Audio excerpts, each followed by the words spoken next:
34쪽입니다. 1. 기도와 욕구. 기도와 욕구 단어적으로 본다면은 아무 상관이 없는 단어인데요.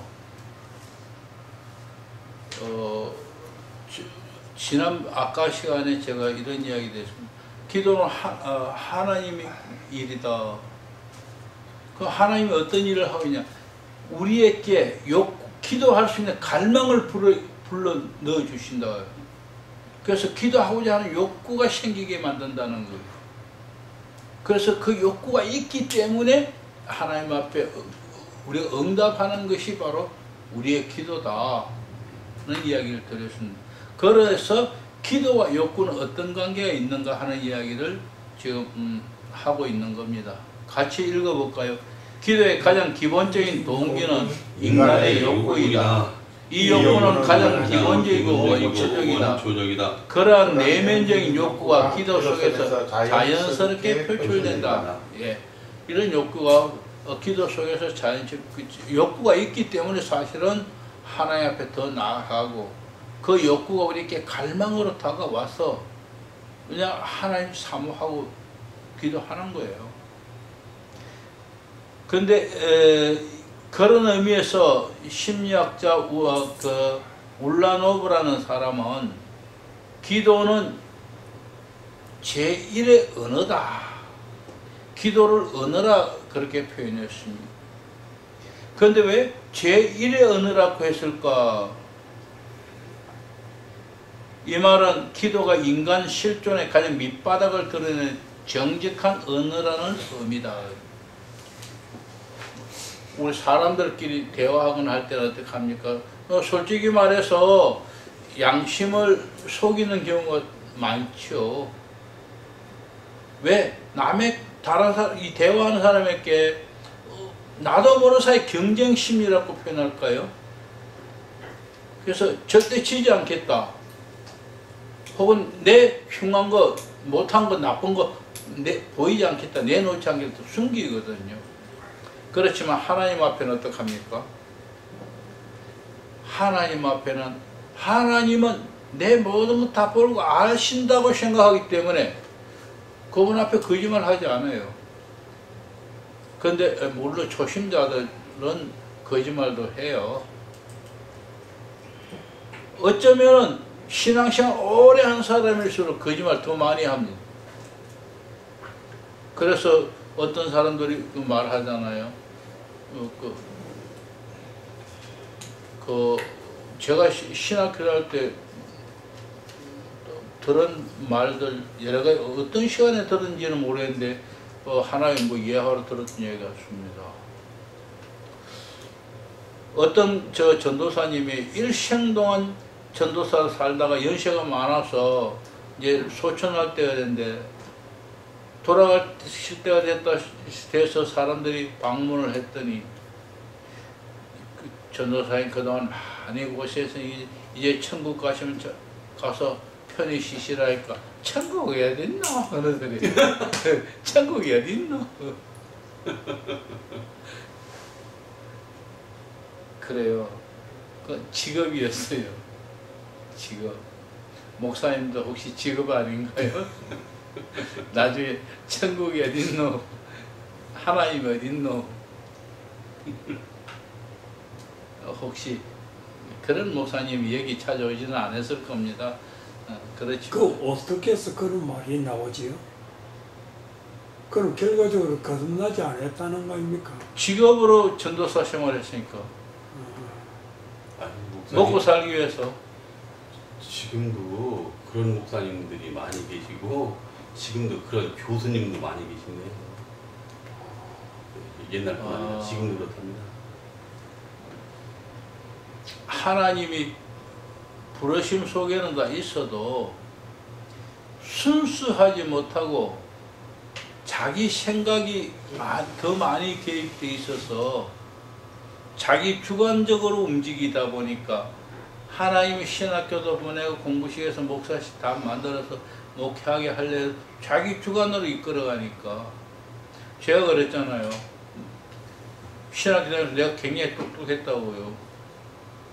왜냐하면 뭐 학생회장도 하고 이렇게 하면서 똑똑한 일을 했어요.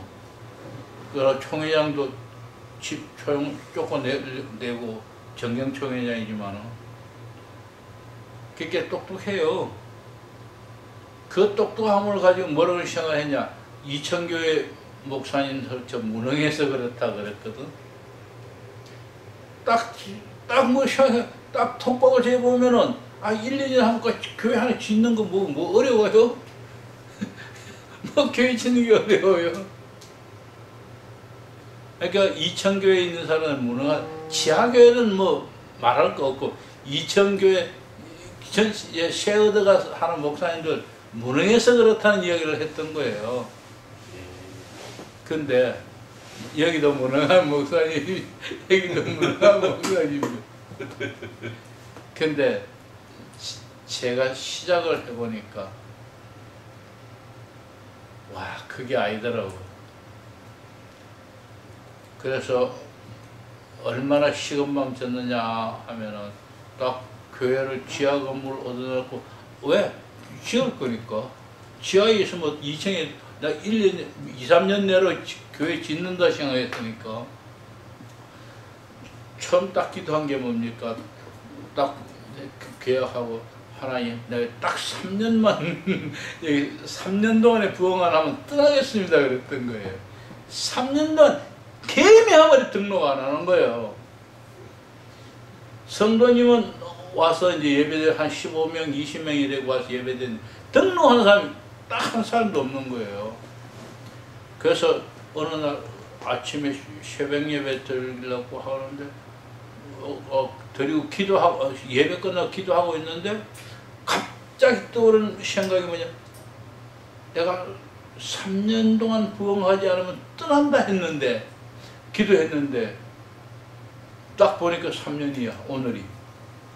그날 아침에 딱 3년인 거예요. 그래서 그래 가자. 그럼 올라가서 국민일보가 옛날에 뭐냐 석간이었어요. 조간이 아니고 지금은 조간인데 광고를 거기다가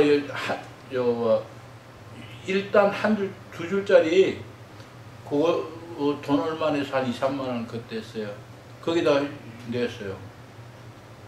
그 돈 주고 광고를 내놓고 또 아침에 돈 주고 광고를 냈는데 신문에 광고가 났는 거 확인도 안 하고 잊어버렸어요. 근데 오후에 한 4시? 그런 좀 됐는데 전화가 왔어요. 핸드폰이 없어서 그때는 교회에 전화가 와서 여보세요 받았더니 너다도 전화 광고 보고 전화하는데요. 그래. 그래서 깜짝 나도 놀랬어. 내 광고 낸 것도 시작도 안 하고 있다가 그래서 그랬더니 갈게요. 뭐 한 10분이면 온다고 그러는 거예요. 그래서 오겠다 오라 그래. 와서 보더니 왜 그렇게 마음에 들어 하는지 몰라. 마음에 딱 든다는 거예요. 그래서 뭘 하냐면 사모님한테 전화하는 거예요. 사모님한테 전화해서 내가 이렇게 보면 마음에 드는데 당신 와보라고. 사모님 보고 와보라 그러는 거예요. 택시 타고 오라고. 그러니까 뭐냐 사모님이 하는 이야기가 당신 마음에 들면 됐지 계약해라고. 사모님 그냥 계약하라는 거예요. 그러니까 목사님이 뭐냐 하면 돈 안 갖고 와서 돈 갖고 와. 그래서 사모님 택시 타고 돈 가지고 와서 계약하고 가버린 거예요. 계약했는데 뭐라는 줄 알아요? 이번 주부터, 그날 수요일이었을 거예요. 이번 주에 예배를 자기가 드리게 해달라는 거예요. 그 당장에 비워달라는 거예요. 그래서 그거 안 된다고 이번 주에 와서 내가 예배 보고 딱 와서 목사님 축도하고 다음 주부터 하라고. 그래서 합의 본 거예요. 그래서 그날 마지막 주 예배 드리고, 왜냐하면 인사는 하고 나도 가야 될 거 아니에요. 그냥 건물 비워놔버리고 가버리면 말도 안 되잖아요. 그래 인사하고 이 말이 이렇다고 했더니 모두 뭐 우리 교회 교인 아니니까 등록한 교인 아니니까 그냥 과목 하나보다 그냥 갑니까 뭐 떠납니까 뭐 그런 얘기 그렇다고 그럼 인사하고 나온 거예요. 딱 계산하니까 하루도 안 틀리고 3년이 막 떠나겠다 했는데 그날까지 단 한 명 등록하라 3년 아침에 그 생각이 나서 광고 냈는데 그냥 와서 두 사람 되고 딱 한 사람 와서 가져가 버린 거예요. 그 이후로 제가 얼마나 말 조심하는지 몰라요. 굉장히 말 조심. 왜? 그 말한 대로 되니까. 근데 좋은 건 안 돼요. 좋은 거는 나쁜 거는 말한 대로 다 되더라고. 지금 기도는 그 제일의 언어다. 왜냐? 가장 정직하기, 가장 바탕이기 때문에 제일 언어라 그랬습니다. 기도는 제일 언어다. 그리고 오른쪽에 위에 올라가서 기도는 마치 어린아이들이 경험하는 세련되지 못한 감정에 대한 일련의 반응과 같은 것이다. 이 표현은 그겁니다. 아까 얘기한 같이 어린애들 그냥 어른들이 보면 정제되지 않고 아직 뭐 없는 것 같지만 그냥 애들은 뭐냐 우리 아버지한테 일러줄 거야. 아버지한테 이야기하면 다 해줘. 지 아버지가 무슨 뭐 슈퍼맨인 줄 아니거든요. 근데도 그렇게 알아요. 순수하게. 그래서 우리 기도는 그 어린아이와 같이 저 순수한 기도, 있는 그대로 순수한 기도를 해야 된다. 그래서 더욱더 제1의 언어라는 이야기를 하고 있는 거고요. 자, 그래서 석줄내려가고 흘러가는 기도 속에서 자기 자신이 흘러가도록 그대로 두면서 조용히 자기 자신의 귀를 기울인다. 뭐 대충 그렇게 그건 뭐 이미 저하니까 지나가고요. 마지막 밑에 줄에 밑에서 세 번째 줄에 기도 속에서 일어나는 자기 집착은 자기의 한계성을 인정하지 않으려고 몸부림치는 것이다. 오히려 그 약한 부분을 보완하여 자신의 능력을 과시해보려는 또 다른 교만이 그 안에 도사리고 있을 수 있다. 이건 지금 우리가 그냥 알고 있지만 정리하고 넘어가야 하는 그런 부분입니다. 자, 그 다음에 중간 부분, 이 페이지 35쪽의 중간 부분에 올라갑니다. 우리는 그러한 욕구로부터 했죠. 우리는 그러한 욕구로부터 출발된 기도를 자주 환성으로 물들여 버린다. 즉, 자기 만족과 자기 도취를 하나님과 영적인 교통으로 잘못 생각하는 버릇이 있다. 많은 사람들이 다 그렇습니다. 조용히 기도하고 하나님 응답받았다는데 응답받은 게 이거 자기 마음의 생각이에요.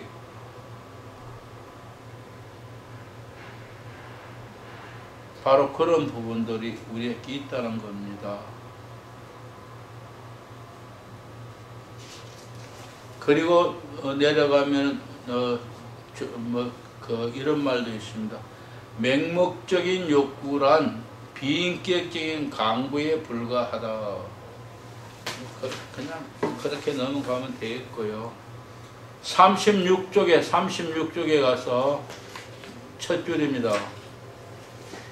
기도는 자기 연약함을 인정하면서 자기가 강하면 기도할 이유 없잖아요.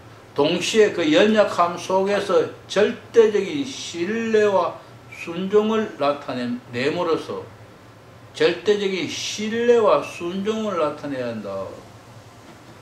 신뢰는 뭡니까? 믿음이고 믿음과 순종입니다. 나타내면서 역설적인 강함을 체험하게 된다. 내가 하나님을 믿고 순종하면은 내가 강하게 된다. 왜? 어떻게? 하나님 안에서라는 거예요. 하나님 강하게 만드시는 거예요. 더 내려가서 중간에 보면은 중간쯤에 보면 영어로 투사 되어 있는 투사, 프로젝션 그 밑에 줄입니다. 기도는 표면적으로는 내가 어떤 사람이 되어야 한다거나 어떤 사람이 되었으면 좋겠다는 표현적으로는 그렇게 하지만은 실제는 원초적인 언어를 발설함으로써 자신이 누구인가를 말하는 것이다. 표면적으로 나타내는 것과 그 실상은 다르다. 그래서 교회 성도님들 교회 오는 것도 사실은 표면적인 부분과 그 실상은 다릅니다. 어떤 사람은 큰 교회 찾아가야 장사가 잘 돼요. 그래서 큰 교회 갑니다. 왜? 큰 교회 가면 사람이 많으니까 자기 장사 다 고객이 될 수 있다. 실제 그런 사람이 있습니다. 내가 아는 사람도 있어요. 그때 왜 교회 가자 니네 교회 몇 명이나 되냐? 그때 한 1000명 되지. 그랬더니 그래? 그럼 가볼까? 그래서 그리고 그때 이야기했습니다. 자기 자꾸 선전하는 거예요. 그래서 자기 장사하는 것 같고, 어떤 사람은 교회에 아주 충성하고 해서 안수집사가 됐는데, 안수집사가 되고서부터는 남의 돈을 자꾸 빌리는 거예요. 이 사람 저 사람 돈을 빌려서 그러더니 이민 가버렸어요. 미국으로 이민 가버렸어요. 서류 뒤에 다 만들면서 돈을 끌어들일 수 있는 거예요. 다 벌려서 끌어들인 거예요. 그걸 갈 때 가지고 가버리고. 그럼 누가 어디가 찾아가요? 가는 날까지도 내가 간다 소리 안 하는데 어떻게 알아요? 돈 끌어 많이 나왔는데 물건 그거 가져가려 할 거 뭐 있어요? 돈만 갖고 오면 되지. 미국 유학보다 더 적어요. 그때만 해도. 그러니까 그런 사람이 있더라고요. 그래서 표면적인 것을만 보지 말고 그 실상을 보라. 그 다음에 그러므로 기도한다는 것은 하나님의 말하는 것이기도 하지만 동시에 자신의 귀를 기울여 듣는 것이기도 하다. 그렇게 주의를 기울여 듣는 동안에는 내면에 있는 소리나 심지어 잠재의식 속에 있는 모든 소리를 들을 수 있다. 지금 위에 쭉 해온 이야기 이 말 하려고 지금 읽고 했던 겁니다. 자, 우리는 기도에는 내가 조용히 기도에 귀를 기울이면은 내 안에 있는 내면의 소리도 들을 수 있고 잠재의식 속에 있는 모든 소리를 들을 수 있다.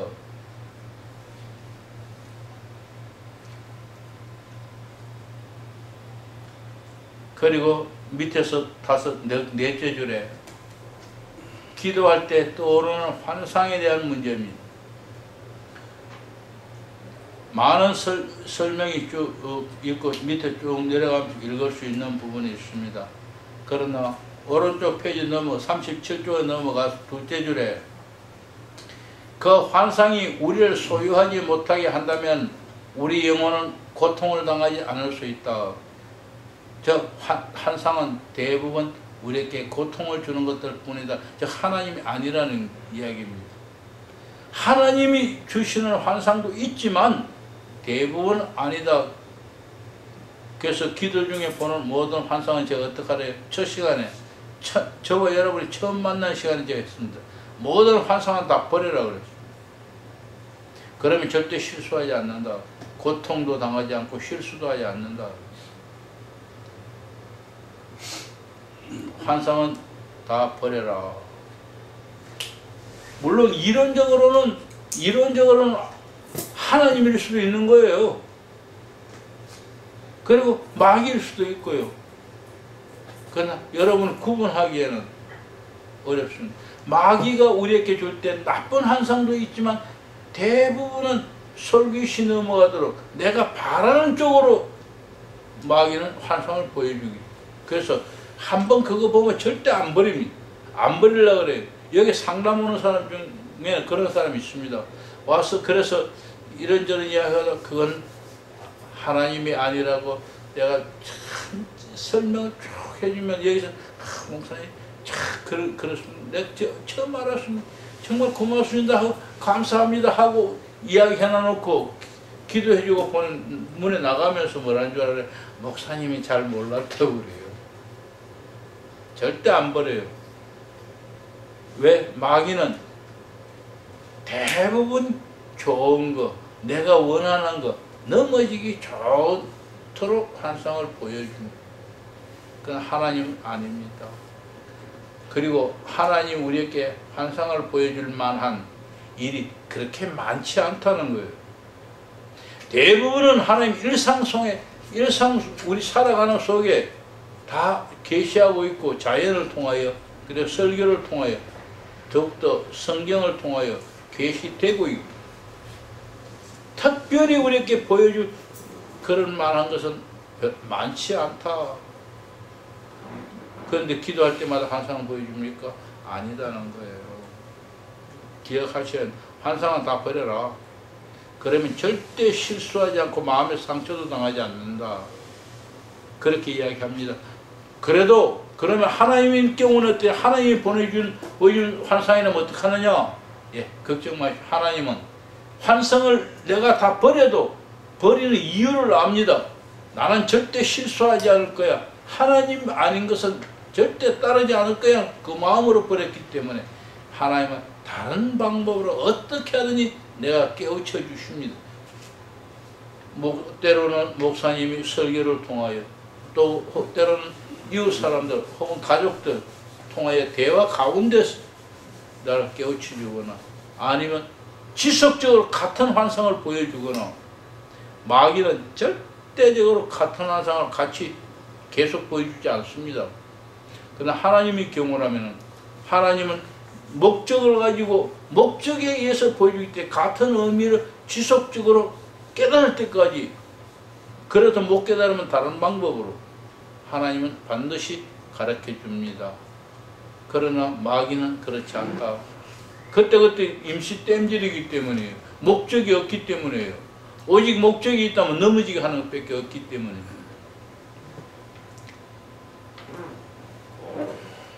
그 다음 중간에 가서 보면은요, 그렇게 자신과 동일시하지 않는 욕구를 따라 기도하노라면 그곳에서 하나님이 활동하시고 계시는 것을 경험하게 된다. 그리고 두 줄 더 내려갔어요.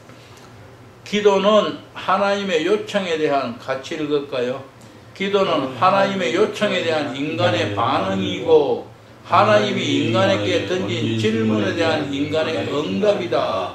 우리가 기도 속에서 구하고 있는 것은 하나님께서 이미 만들어 놓으신 것을 더듬어 찾는 것이다. 그러므로 그 기도를 따라가노라면 하나님의 깊고 강한 힘으로 우리를 이끌어 가시는 것을 느낀다. 빌립보서 2장 13절이 한번 찾아보세요. 제가 읽어드릴까요? 너희 안에서 행하시는 이는 하나님이시니 자기의 기쁘신 뜻을 위하여 너희에게 소원을 두고 행하시게 하시나니. 그 설명이 될 것입니다. 이 부분은 중요한 부분입니다. 기도는 우리가 하고 싶어서 하는 것이지만 그 하고 싶도록 만드는 것은 하나님이 요청입니다. 하나님 어떻게 요청하느냐? 우리에게 갈망을 줘서 기도하고 싶은 마음이 생겨나게 만들어. 대한 인간의 반응이고 하나님이 인간에게 던진 질문에 대한 인간의 응답이다. 하나님이 내게 질문한 그에 대한 응답이다.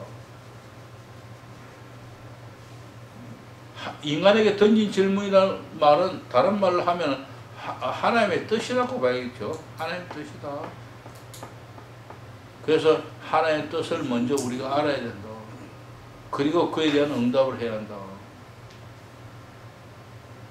기도소에서 구하고 있는 것은 하나님께서 이미 만들어 놓은 것을 더듬어 찾는 행위다. 우리가 구하는 거 하나님이, 우리가 구하면은 하나님이 만들어내는 것이 아니라 이미 하나님이 만들어 놓은 것, 준비한 것, 하나님이 이미 준비해 놓은 것, 그거 우리 구해서 가져오는 것이다. 지금 뭘 이야기하고 있습니까? 우리가 기도함으로 하나님이 새로 만들어내는 게 아니고 다 있는 걸 우리 구하면 하나님이 주신다는 얘기예요.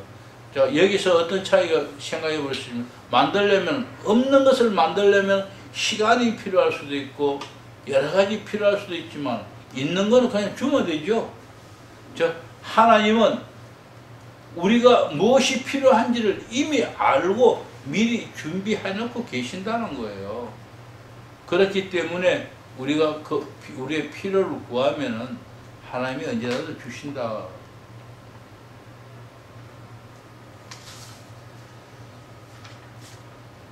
다음 페이지 넘어갑니다. 38쪽의 중간 부분입니다. 기도의 역할을 크게 중간에 조금 밑인데요. 기도의 역할을 크게 두 종류로 나누어 생각하는 찾았습니까? 예. 같이 읽을까요? 하나는 청문과 응답의 효과요. 다른 하나는 하나님과 관계 형성의 효과이다. 예. 기도의 역할을 이렇게 표현했습니다. 하나님의 청음과 응답의 효과고, 다른 하나는 관계 형성이다. 그래서 우리가 하나님께 주세요 하는 그 자체를 하면 안 된다는 건 아니에요. 그것도 하나의 종류예요. 청원이에요. 다른 하나는 하나님과 관계 형성, 하나님과 친밀한 관계.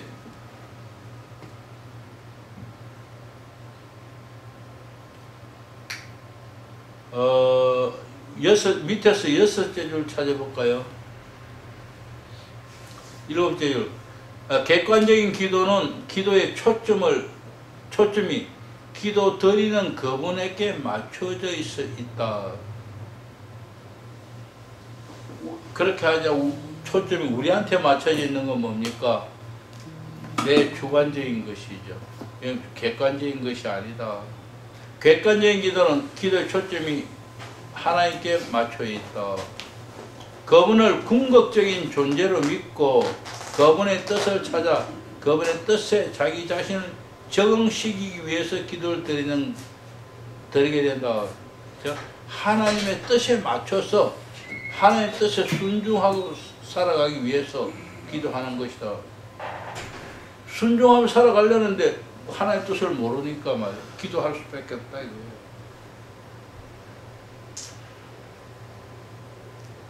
다른 한편으로 주관적인 기도란 그 초점이 자기 자신에게 맞춰져 있다. 주관적인 초점은 자기 자신에게 맞춰 있다. 오른쪽 페이지 39쪽, 자신의 뜻과 하나님 뜻이 충돌을 빚으면서 일어나는 모순과 갈등을 극복하지 못하고 자주 자기 암시적인 결론에 이르게 된다. 즉 자기 환상으로 기도를 물들여 놓는다. 그러나 객관적인 기도는 주관적인 기도는 위험하다, 옳지 않다, 그런 말로 지금 표현하고 있는 겁니다. 그러므로 뭐냐, 객관적인 기도, 즉 하나님 중심, 하나님 뜻을 묻는 그런 기도를 해야 한다. 많은 말, 어려운 말로 길게 표현했지만 그겁니다. 내 뜻대로, 내가 원하는 대로만 고집하여 하나님 앞에 구하는 기도하지 말고 하나님의 뜻이 무엇인가를 찾아라. 하나님 뜻을 찾고 그리고 그 뜻을 실천하기 위해 필요한 모든 것도 구하는 기도 필요하다. 그렇게 한마디로 정리할 수 있을 것입니다.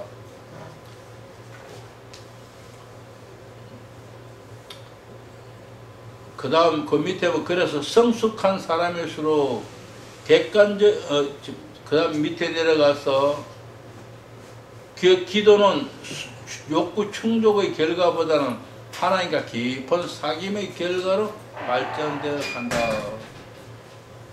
성숙한 사람은 그냥 욕구 충족을 해서 이것저것 이것 주세요 저것 주세요 하고 아니하고 하나님의 뜻이 무엇입니까? 하나님 사랑하는 하나님, 그래서 하나님을 사랑하면서 살아가는 거예요. 그래서 더 친밀해지고 더 가까워지는 거예요. 어느 정도로 가까워지냐? 부부와 같이 우리 목사님들이 사모님 가까운 것 같이 그렇게 하나님 더 가까워진다.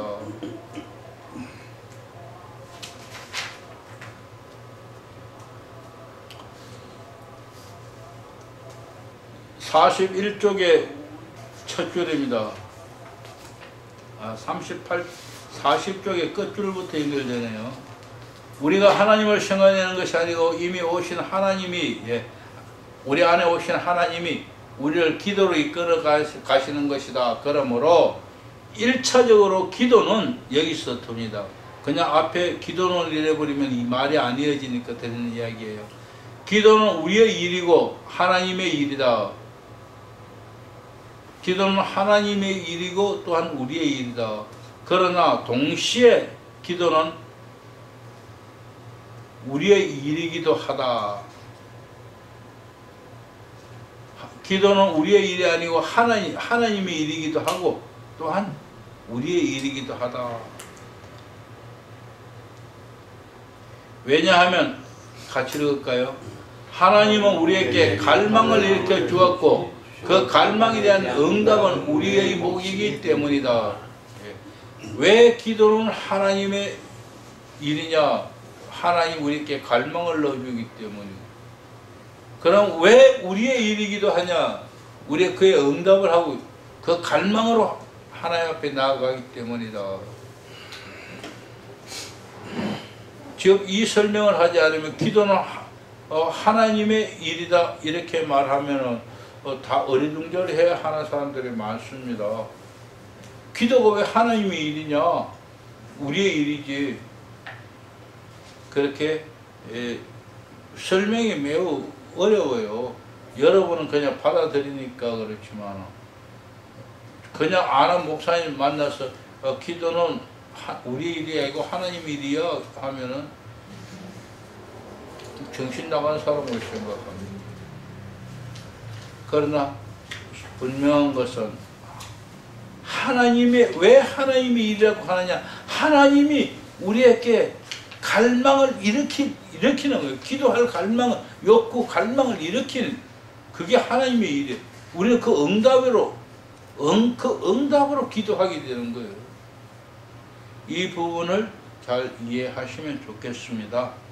다음에 3번 기도와 응답. 기도와 응답 41쪽 하단부네요.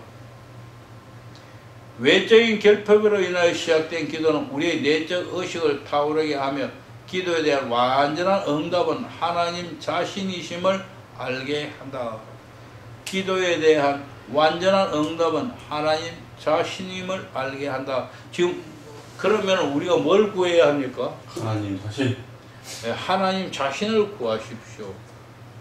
우리 성도님들한테 늘 기도할 때 그럽니다. 맨날 쫀쫀하게 요거 주세요 저거 주세요 하지 말고 하나님 만납시다.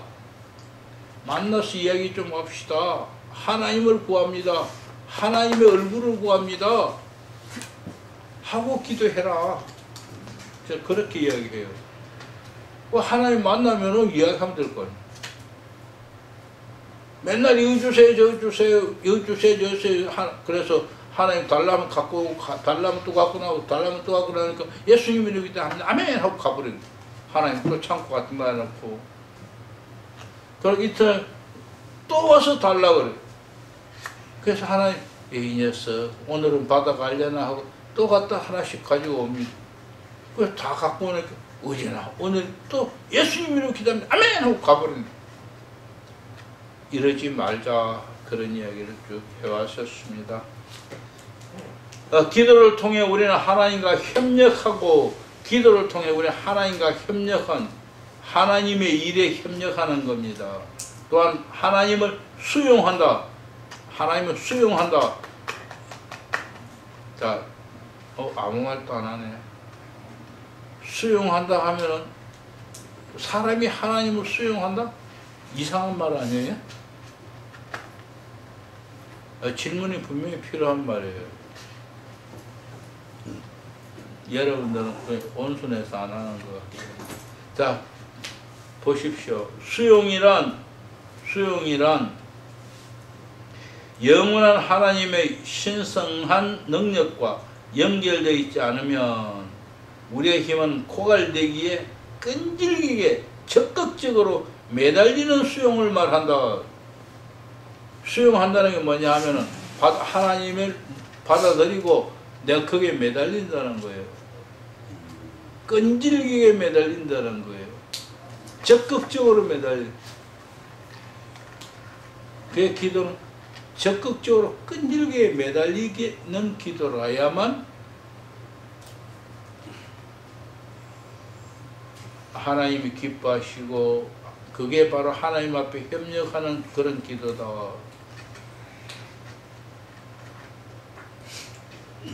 다른 건 몰라도 기도는 끈질기게 적극적으로 매달려야 한다는 거 잊어버리지 마시기 바랍니다.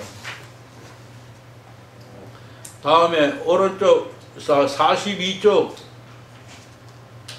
위에서 하나, 둘, 셋, 넷, 다섯, 여섯, 일곱, 여섯째 줄에 사적인 기도가 점점 공공의 기도로 변하게 되는데 이것이 기도의 본질이다. 우리 기도할 때 뭐 참된 내 중심으로 이거 주세요, 내 주세요. 근데 우리 아들 해서 내부터 우리 아들 그리고 좀 나서 우리 교회 이렇게 나가는 틀린 건 아니에요.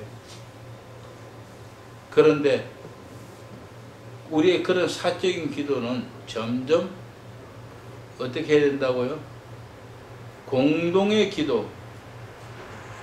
예를 들어서 내 중심 내가 이거 필요하게 이거 내주세요 하면은 자, 이 필요한 걸 내가 가지고 와버리고 나면 다른 사람은 어떡하죠?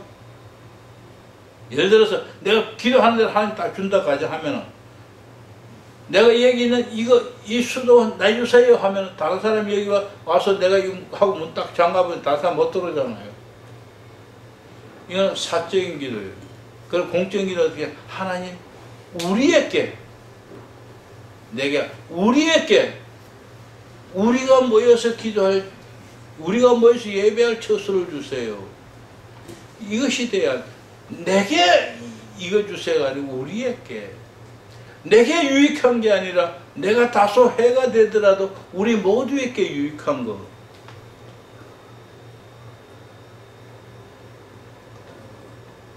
우리의 기도는 점점 그렇게 되어 가야 한다. 그게 기도의 본질이라는 겁니다. 점점 내 것만 자꾸 이기적으로 내 것만 자꾸 구하는 것이 아니라 우리 모두의 것. 자, 43쪽 위에서 두 번째 줄입니다.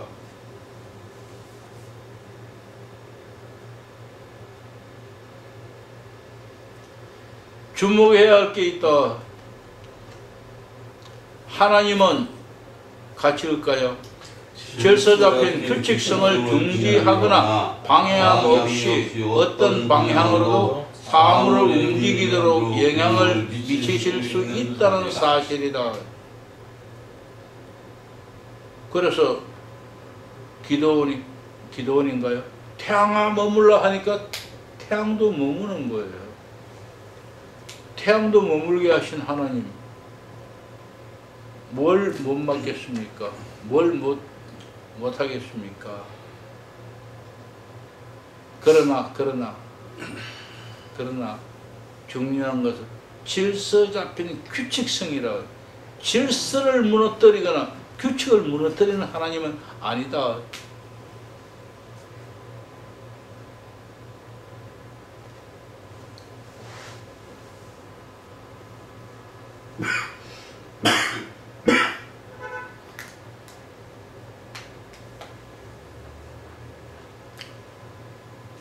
그래서 넉 줄 내려가면은 인간의 탄원은 하나님의 위대한 은혜와 구원의 의지를 바꿀 수는 없을지라도 우리를 향한 하나님의 섬세한 의향을 바꿀 수는 있다. 하나님의 의지는 바꾸지 못하지만 하나님의 그 의향, 하나님의 그 생각은 바꿀 수 있다. 그게 아까 저 이야기 히스기야 같은 경우, 그 하나님의 뜻이 뭡니까? 네 생명이 이만큼 있었는데 너 하는 거 왜 안 되겠어? 데리고 와, 이리 와 했는데 하나님 내가 잘못했습니다 하니까 하나님 그 의향을 바꿔서 더 살아 이렇게 해주신다는 거예요. 다음에 그래서 넉 줄 내려가면은 전통적인 신비주의자는 기도 응답의 유형을 정통적인 신비주의자들은 기도 응답의 유형을 정화, 조명, 연합이라는 과정으로 받아들인다. 여기 연합이라는 것은 일치, 연합 뭐 같은 말이에요.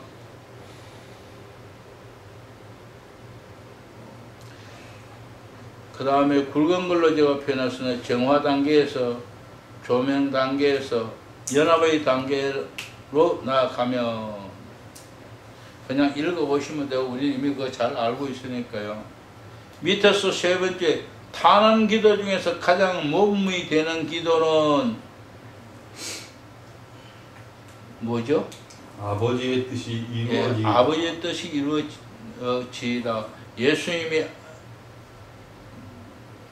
십자가에 못 박히시기 전에 하나님 앞에 나아가서 3번 기도하실 때에 아버지여 내 뜻대로 마시고 아버지 뜻대로 이루어지기 원합니다. 지금 그 기도를 이야기하는 거예요.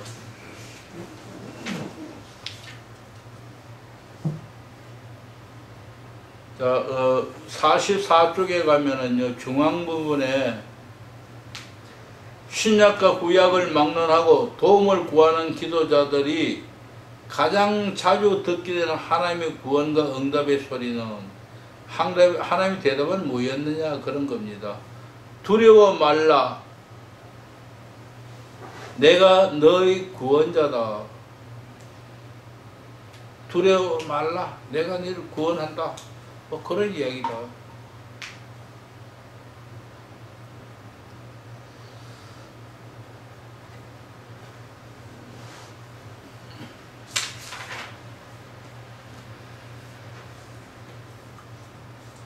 (47쪽입니다) 지금 제가 그냥 넘어가는 거는 목사님들 읽으면 그냥 아는 부분들이고 또 다 아는 것들이라서 그냥 넘어갑니다. 47쪽의 위에 첫 줄에 보면은 기도 응답의 가장 확실한 근거는 같이 읽을까요? 하나님이 자기 백성들에게 제시하신 구원의 신탁의 말씀이며 그것에 대한 절대적 신뢰다. 기도 응답이 확실한 건 하나님의 말씀과 믿음이에요. 하나님의 말씀과 믿음이다. 하나님의 말씀 성경, 그리고 그 성경을 믿는 거예요.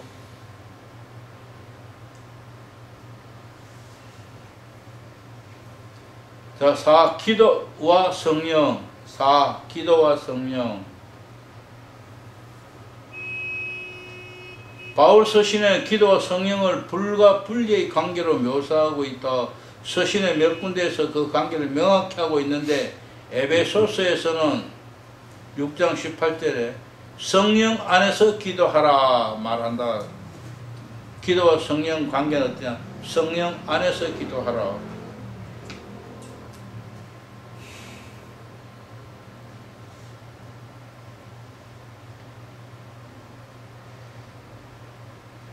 그러면은 성령 안에서 기도하는 그 유형에 대해서 두 가지를 말합니다.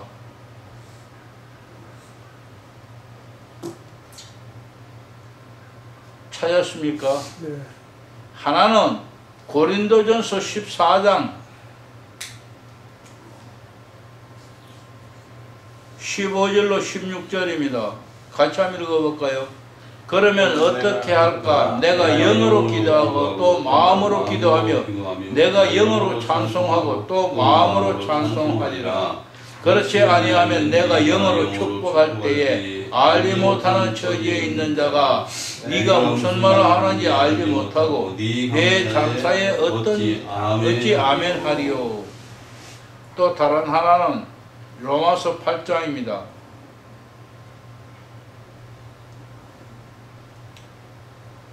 8장 26절이죠.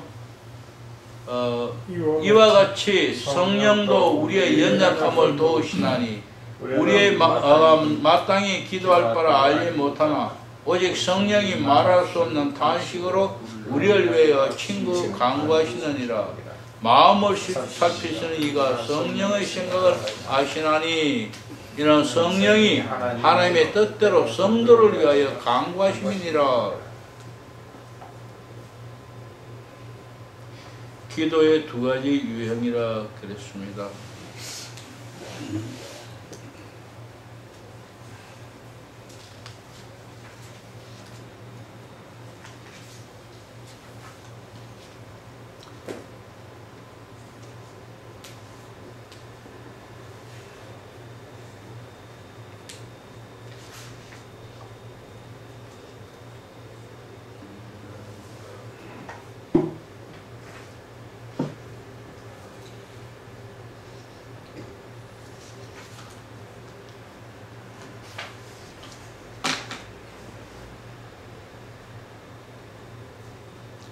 자, 48쪽의 중앙 부분인데요. 로마서 8장 20절 성령이 우리도 탄식으로 우리를 대변하신다고 말한다. 이렇게 성령은 인간의 불완전함에 매여 있다. 그리고 그 다음부터입니다. 성령 안에서 기도한다는 것은 하나님 뜻대로 구하는 기도와 밀접한 관계가 있다. 하나 두 줄 내려가서 인간이 어리석음을 성령께서 탄식하시면서 우리를 도우심으로 우리의 부르짖음이 하나님의 뜻에 합한 기도가 되도록 한다는 말이다. 그래서 중간에 거 빼고 그렇게 연결해야 하면은 설명이 필요 없습니다. 성령 안에서 기도한다는 것은 인간의 어리석음을 성령께서 탄식하면서 우리를 도우심으로 우리의 부르짖음이 하나님의 뜻에 합한 기도가 되도록 그렇게 한다는 거예요.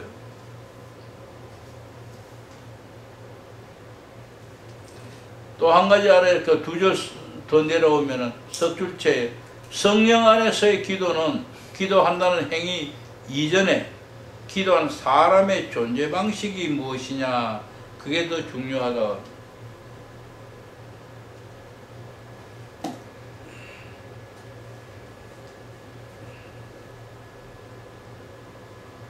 로마서 8장 14절에서 16절 이야기인데요. 무릇 하나님의 영으로 인도함을 받은 사람은 그의 존재 방식이에요. 곧 하나님의 아들이라 너희는 다시 무서워하는 좋은 종의 영을 받지 아니하고 양자의 영을 받았으므로 우리가 아빠 아버지라고 부르짖느니라. 성령이 친히 우리의 영과 더불어 우리가 하나님의 자녀인 것을 증언하느니라. 여러분의 존재 방식은 어떻게 됩니까? 세상적으로 세상의 아버지 아들입니까? 아니면은 하나님의 아들입니까?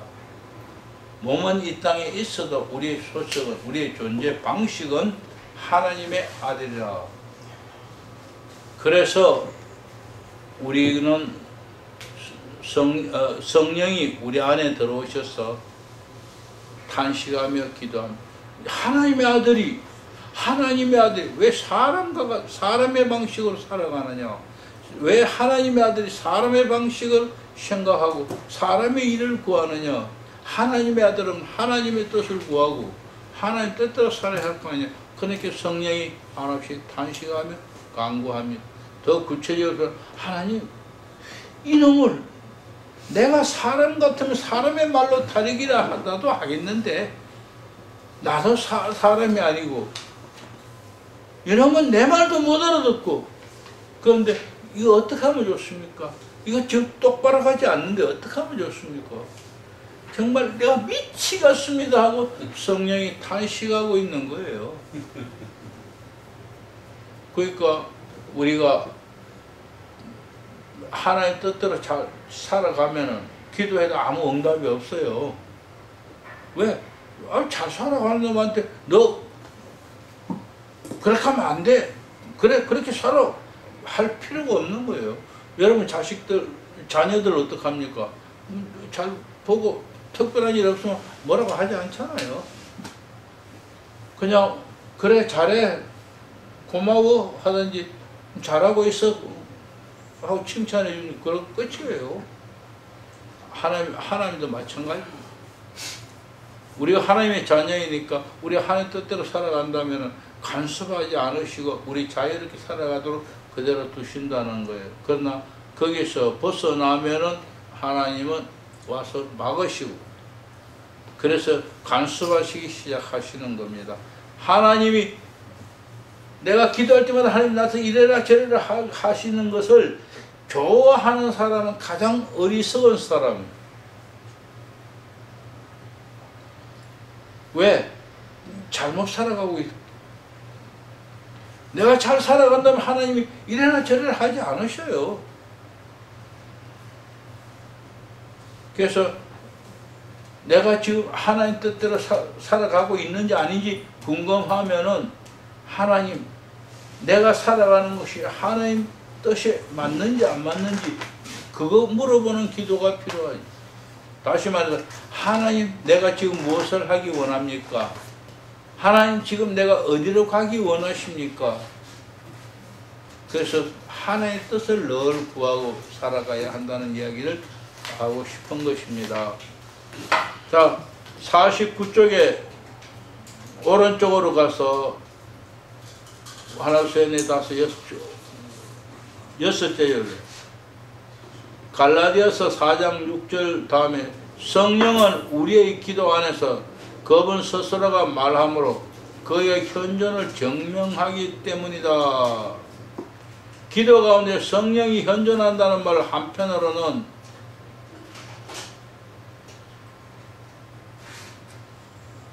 찾았습니까? 예.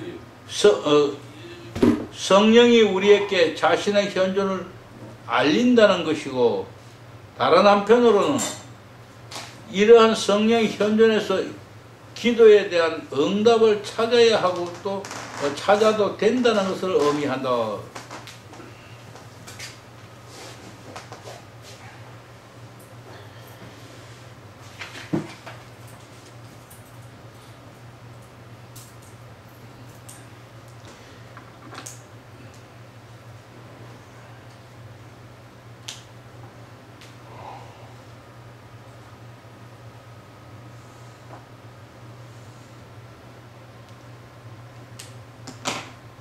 지금 한 말이 뭡니까? 기도 가운데 성령이 현존한다. 성령이 내 안에 계신다는 말 자체는 뭐냐? 그것을 성령이 우리에게 알린다는 뜻이고 또 응답하신다는 거예요. 그러니까 그 응답을 우리가 응답 받아내는 거예요. 자, 5번 성경과 기도 49쪽입니다. 성경과 기도. 얘는 성경을 다 읽지 않겠습니다. 그냥 표만 하고 지나갈까 합니다. 먼저 신약 성경을 처음부터 순서대로 읽어보세요. 특히 사복음, 마태, 마가, 누가, 요한복음을 천천히 읽으면 말씀에 담긴 깊은 의미를 깨닫게 됩니다. 성경에서 기도에 대한 가르침은 순서와 기도 사이의 연결고리를 설명했다는 것을 알게 될 것입니다. 연결고리는 무엇인가? 마태복음 6장입니다. 자, 우선 성경을 펴서 마태복음 6장을 보세요. 그리고 5절 8절을 정도하십시오. 이거는 여기서부터 집에 가서 읽어보십시오. 그러나 중요한 것은 일단 말씀드릴게요. 너희는 기도할 때에 네 골방에 들어가 문을 닫고 은밀한 중에 계신 네 아버지께 기도하라. 은밀한 중에 보시는 네 아버지께서 갚으시리라. 그리고 이어서 중언부언하지 말라. 그리고 이어서 구하기 전에 너희에게 있어야 할 것을 하나님 너희 아버지께서 아시느니라.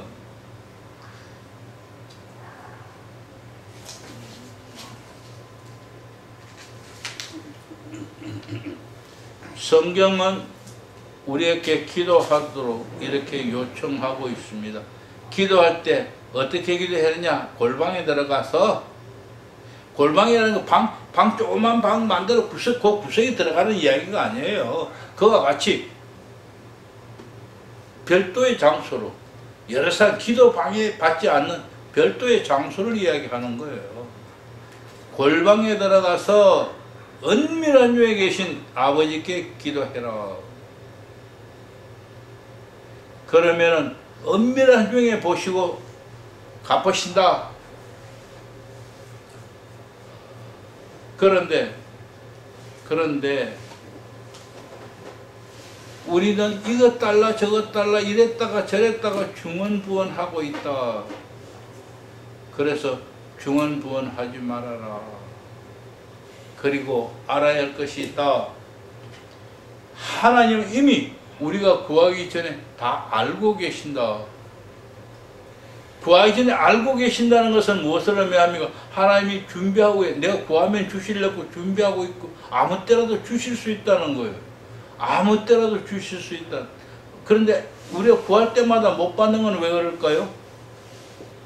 때에 따라서는 하나님 보시기에 지금은 때가 아니라서 안 주실 수도 있고, 내게 그런 것이 필요하지 않아서도 안 주실 수 있고, 뭐 그런 여러 가지 있지 않겠습니까? 다음에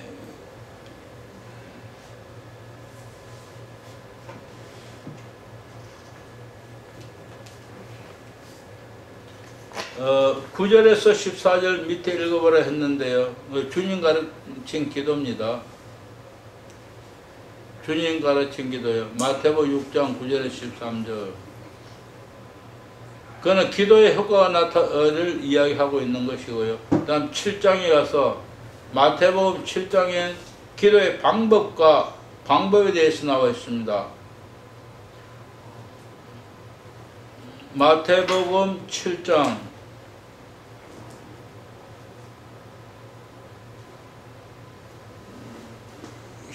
7절로 12절 구하라, 찾아라, 두드리라 그 말이죠.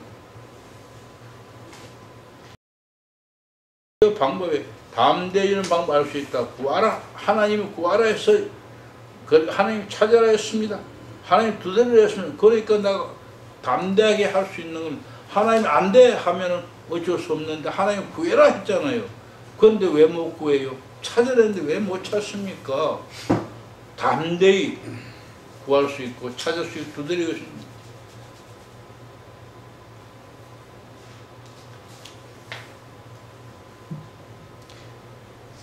기도할 때 절박함을 가지고 행해야 함을 나타내는 것이다.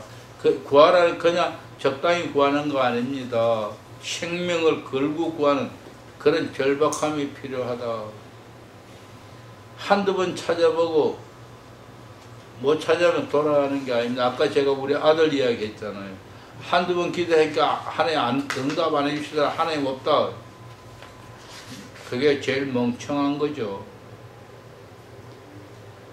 그래서 어떡합니까?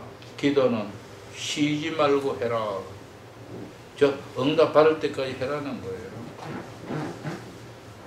기도는 행동과 함께 이루어져야 할 뿐만 아니라 심지어는 행동보다 기도가 먼저 이루어져야 한다는 것을 가르쳐준다. 다른 말로 하면 행동하지 않는 기도 필요합니까? 그거 조국이 같은 거예요. 행동하지 않는 기도, 말만 하는 거, 행동은 하지 않고 말만 하는, 그거는 옳지 않다.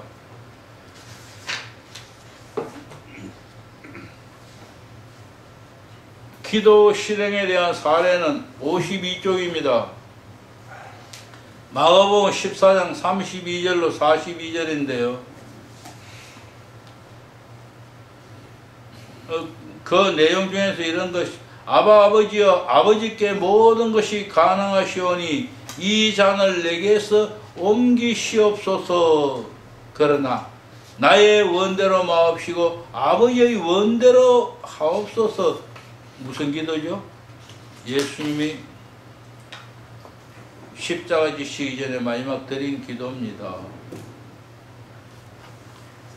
핵심은 뭡니까? 내 뜻대로가 아니고 아버지 뜻대로. 다음에 누가복음 11장 5절에서 8절입니다. 밤중에 친구를 찾아갔습니다. 손님이 와서 왔는데 밥도 해줄 거 없고 살도 떨어지고 연탄도 떨어지고, 그걸 어떡합니까? 밥이라도 사줘야 했는데 이웃집에 가서 밥 있으면 밥 좀 달라, 아니면 돈 좀 빌려서 하니까 뭐라 그래요? 밤중에, 이 밤중에 못한다? 그런 이야기 하고 있습니다.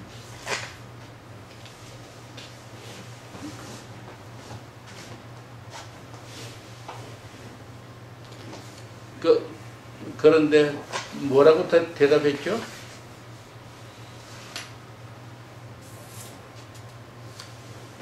대답은 뭡니까? 것 때문이나이나 일어나주지 않냐. 맞습니다. 그 강청함이나요. 당신이 니하고 내가 친구라서가 아니라 네가 하도 간절하게 구하니까, 네가 하도 간절하게 말하니까 내가 들어준다. 지금 그런 이야기 하고 있는, 바로 우리가 하나님 앞에 간절히 구할 때에 하나님 응답하신다는 것을 하나의 기도 예를 지금 들고 있는 겁니다.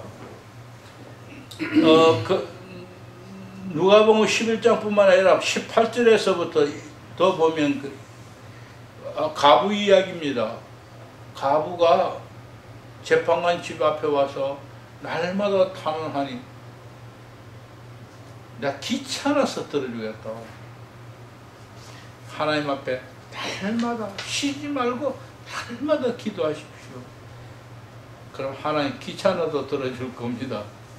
귀찮아서. 하나님 귀찮아하지 않으시겠죠. 예. 그냥 우리 인간적인 표현을 해서 그런 것이고, 사람은 귀찮아서 들으니 하나님은 기뻐서 기뻐하실 겁니다. 그 다음에 요한복음 4장 12절 1절에서 12절입니다.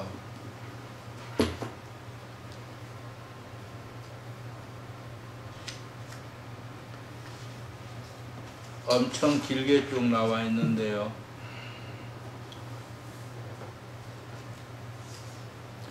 그거는 사마리아 여인에 대한 이야기인데요. 예수님이 우물가에 여인 만나서 물 한 컵 달라 하니까, 내가 왜 당신은 유대인인데 사마리아에 있는 개같이 취급하고 그도 상대를 하지 않는데 당신이 왜 나한테 와서 물 달라고 그러냐? 당신이 어찌 그러냐? 그러는 게 예수님이 말해서 내가 누구인지 알면은 하고 그가 말씀하십니다. 그리고 그에게 말하기를, 네가 알면은 내게서부터 네가 생수를 얻으리라. 생수를 얻는다. 뭐 그런 이야기 하다가 여자가 뭐라, 내가 보니 선지자입니다.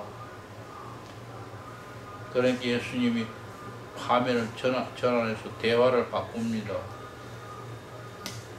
가서 네 남편을 데리고 와라. 남편이 없습니다. 그러니까 예수님 말해 네 말이 옳다. 네 남편이 5이시. 근데 지금 있는 남편도 네 남편 아니다. 아, 이거 기절할 노릇이죠. 생전 처음 보는 사람이. 그것도 사마리아인 같으면 그 동네에서 어떻게 들은 사람이 유대인인데. 그래서 그는 당신 누굽니까? 하고 묻는 거예요. 그러니까 내가 바로 메시아다. 쫓아가서 야 메시아를 봤다 하고 쫓아가서 막 전하는 거예요. 자기 보고 들은 대로. 지금 그 내용들이에요. 자, 요한복음 이어서 15장 4절 8절입니다. 그러니까 기도의 능력을 깨닫도록 이끌어줍니다. 쭉 그런 내용도 집에 가셔서 좀 찾아서 잘 읽어보십시오. 그리고 복음서뿐만이 아니라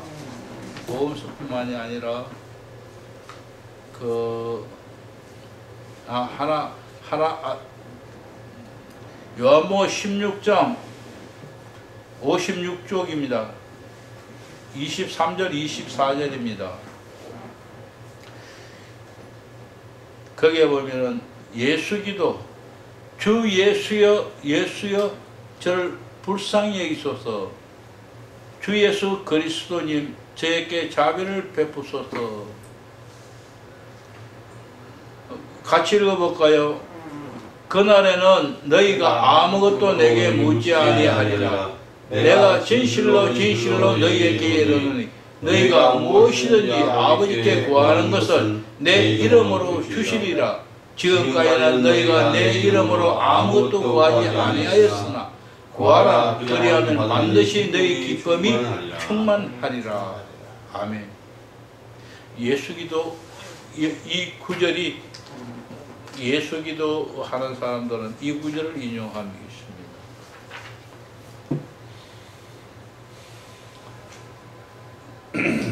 그 다음에 복음서가 아니고 58쪽에 가면은 여러 가지 그 서신에 대해서도 여러 가지 표현하고 있는데요.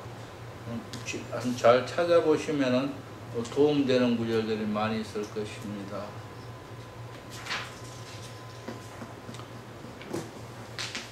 네. 잠깐 쉬었다 할게요.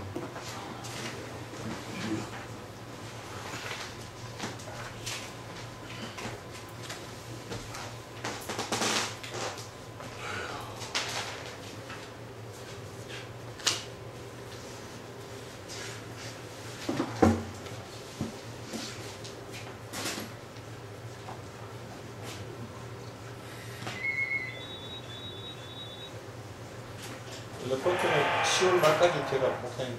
응? 레포트 10월 말까지 제가 만들었거든요.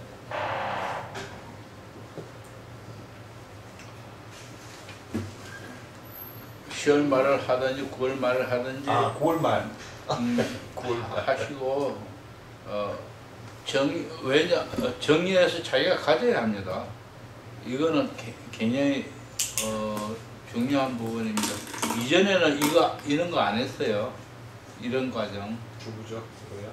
이건 지금 처음이에요.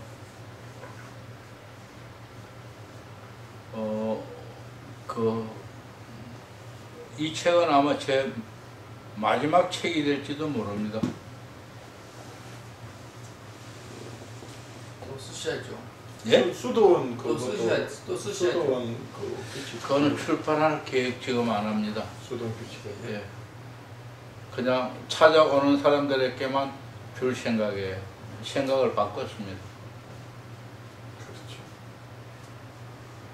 도움이 안 돼요. 일반 사람들에게.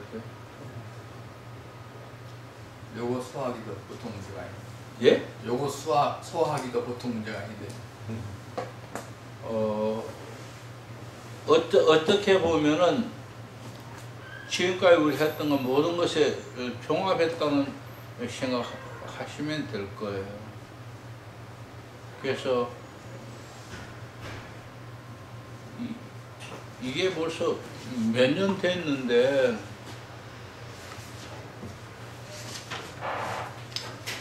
곧 내년 초에는 출판할 생각입니다. 2015년도에 만들었던 거예요. 15년 말이네요. 예. 그런데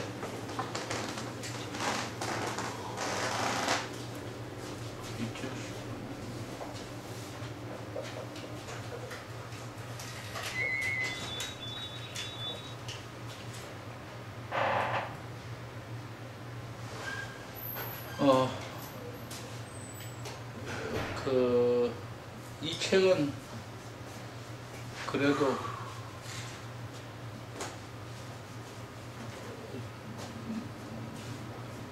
(2015년) 편집했다 했지만은 그것보다 훨씬 먼저 준비 먼저 됐던 거예요. 완성을 그때 하고 편집을 해서 그렇지.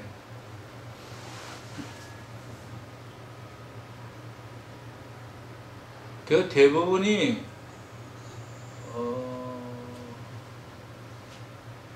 오자 탈자 뭐 이런 것들은 있겠지만은 전체 내용에는 좀 더 그 뭐라고 말할까 자연스럽게 연결되어 있을 겁니다. 내가 쓴 글은 아니지만 그래도 자연스럽게 왜냐하면 저도 제가 수정하고 하면서 놀랐어요. 금식기도 하면서 기도 중에 내가 마지막으로 남겨야 할 책들 몇 권 생각했던 거고,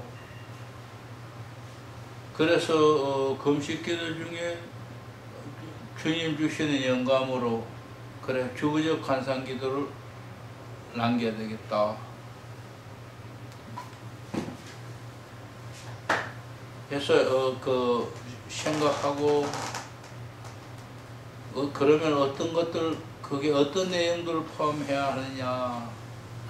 그래서 큰 단위로 기도 준비는 어떻게 해야 되느냐. 그리고 기도 시작은 어떻게 해야 되느냐. 기도 도중에는 어떤 일들이 있느냐. 기도는 어떻게 마치느냐. 그런 내용으로 한번 정리해보자 하는 생각을 했고, 그리고 나다 보니까 제일 중요한 기초적인 문제,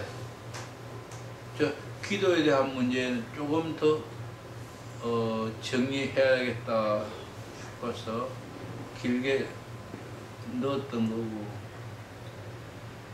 다른 부분 대충 그런 거 이 중에는 솔직히 말하면 명상에 대한 내용이 몇 가지 들어가 있습니다. 몇 가지 들어있는 그게 뭐냐? 명상 기도하는 사람은 기도의 방법이 그들은 어떻게 그들의 정신을 집중하느냐, 집중하는 내용 중에서 관상기도 하는 사람도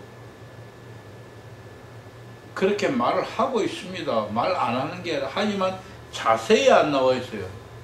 관상기도 하는 사람은 자세히 안 나오네. 하나님을 본다 꾸만 하지.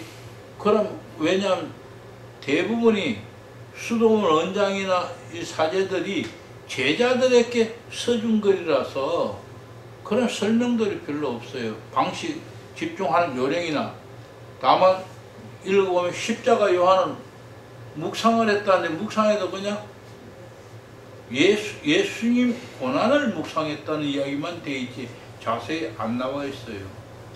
아벨라 테레사 같은 경우는 묵상에 대해서 굉장히 많은 분량으로 내용으로 묵상을 썼는데, 읽어보면은 전체가 뭐냐, 마지막 일주일간, 고난당 일주일간에 대한 기록을 하고 있어요. 그걸 묵상해요.